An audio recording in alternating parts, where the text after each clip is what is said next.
എല്ലും കപ്പയും നല്ല ടേസ്റ്റോടെ കഴിക്കാം. അപ്പോ അതിന്റെ റെസിപ്പി ഇന്ന് എന്റെ വക. 1/2 കിലോ എല്ല് നുറുക്കിയത് മേടിച്ചു.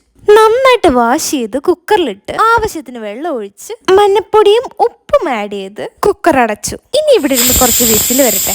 ശേഷം കുക്കർ ഓപ്പൺ ആക്കി അതിന്റെ വെള്ളം ഒന്ന് കളയാണ്ട് 2 സവാള നീളത്തിന് അരിഞ്ഞതും ഇഞ്ചി വെളുത്തുള്ളി പേസ്റ്റും പച്ചമുളകും ആഡ് ചെയ്ത് നന്നായിട്ട് വേവിച്ചു. ശേഷം മഞ്ഞപ്പൊടി മുളക് പൊടിയൊക്കെ ആഡ് ചെയ്ത് ബീഫിന്റെ ഒരു ടെക്സ്ചർ ഉണ്ടാക്കിയെടുത്തു.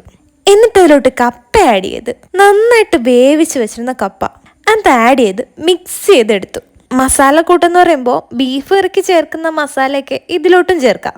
അങ്ങനെ സംഭവം റെഡിയായി. ഇനി പുറത്ത് കുറച്ച് മല്ലിച്ചപ്പ് വിതറി കഴിച്ചാൽ മാത്രം മതി. എല്ലും കപ്പയും റെഡിയായി.